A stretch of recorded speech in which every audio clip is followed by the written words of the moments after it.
There are winter squash and there are summer squash. Both are grown in the summer months. The difference between the two are winter squashes are your butternut, your spaghetti, your acorn, your pumpkins.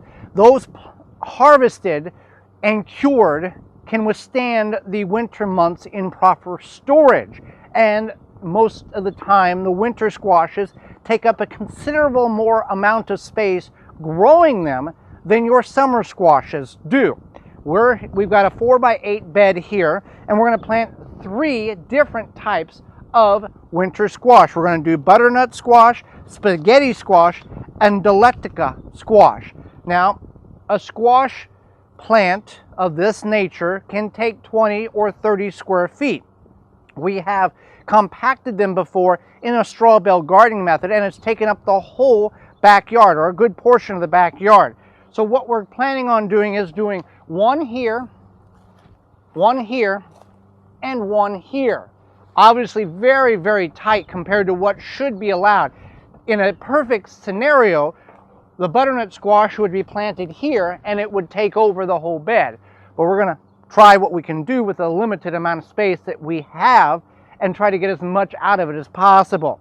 So most of the times, if you remember growing up or you see other people doing it, they will mound a mound of soil, pat it down, and then plant the squash in it. This is typically done in a in-ground growing application because it allows the soil to be loose and it doesn't allow the seeds to set in any water that may pull up. If it was a flat situation like this, if the water would pull up, the seeds would set in and potentially rot. We're in a raised bed, elevated, and it's not really necessary to do that method in the ground either. We've done it, it's worked fine, and we've also just put the seeds directly in the ground and had very good success. So with planting the winter squash, based on the type of seeds you have, we've got older seeds. We've got some seeds from 2013. Now we've done some germination tests and we found that those are about 10, well, on the radishes they were 70% effective, on the eggplants they were 0% effective, and on the, I forget what the other one was we did, and it was about 30% effective, so our germination rate. So what we're going to do here is we're going to go off the edge and then we can remove any weeds that are coming up. That's a thistle there, we want to get as much of that as possible. So with the spaghetti squash that's 7+ years old, we're going to make this little square here and we're going to overplant. And what I mean overplant, if you had fresh seeds, you would put probably 2, maybe 3 seeds in here at most, wean it out to 1. We've got 3, 6, 9, 12, 13, 14, 15, 16, 17, 18. We've got 20 seeds there that we are going to plant, cover up. I'm going to make a little ring here so I know where it is so I can plant the other ones and not have too much issue. Pack it down and walk away. An excessive amount of seeds, but these are 7 years old. Typically squash seeds are good for about 3 to 5 years if properly stored, meaning in a cool crisper of a fridge, climatized environment. So whatever comes up here, we will wean back and physically cut everything off except for 1, potentially 2 plants and make them go this way. Now a spaghetti squash, a butternut squash, those types of plants, you may get 4 or 5 squashes on it on a good year. Typically 3 maybe is the average, is what you would normally get on a plant like that, depending on your conditions. But we've averaged between 3 and 5. So I'm going to do the same method with the other 2, the dilectica squash, which is newer seed, so we're only going to put about 4 in there, and the butternut squash, which is newer, and we're only going to put 4 in there. Then we'll go up to the high end of the garden and plant some summer squash and explain the different techniques in that. So we're up on the high end. Now we've planted some squash about 25 days or so in coffee cans with plastic coverings over, and we had a clear covering piece of plastic, and we kept this closed and created 2 mini greenhouses. This is a metal can, this is a cardboard can, and it has worked very well. A week ago we pulled the plastic off to allow these to acclimate, and we've got 1, 2, 3, 4 squash plants here. Now we can do two things, and over here I've got 1, 2, 3, 4 plants. We can do a couple of things here with these.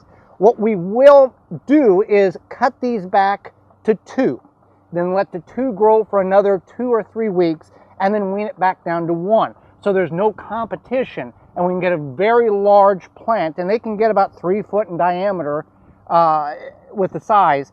You can trellis these. Many successful gardeners have trellised zucchini and summer squash. Summer squash grows in a bush, and then you continue to harvest it until it gets a disease or it gets too cold or you kill it, and that's how that works. But it will stay mainly compact in one area, kind of like a rhubarb plant or a shrub, for example.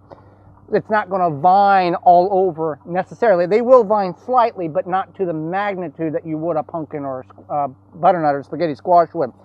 The other option which you could explore would be gently come in with a trowel, loosen up the soil, and remove one of these and transplant it in a different area.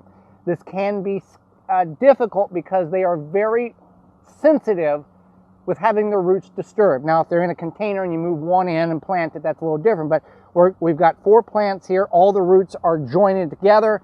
The safest thing, so we don't hurt the other plants, is just cut them off, don't pull them out, move on. You've sacrificed a couple of plants for the well-being of one plant. So, that said, we are going to move down about 2 foot, 2.5 foot from those plants, and by the end of the season, this is just going to be a massive shrub of summer squash. Now, summer squash can take about 75 days to reach maturity. Winter squash, however, can take about 110 to 130 days based on your variety, so be very aware of that and the time frame in which you have from your last average frost date in the spring to your potential first frost date in the fall. So we're just going to do the same thing as we did down there. We're not going to put a mound. These are relatively decent seeds of age, and we're planting yellow straight neck squash and black beauty zucchini squash. These are older seeds again. We're going to plant a handful and cover them up, and I'll do the same over there. But that's the difference between summer squash versus winter squash and how to grow them. For more information, please visit thewisconsinvegetablegardener.com.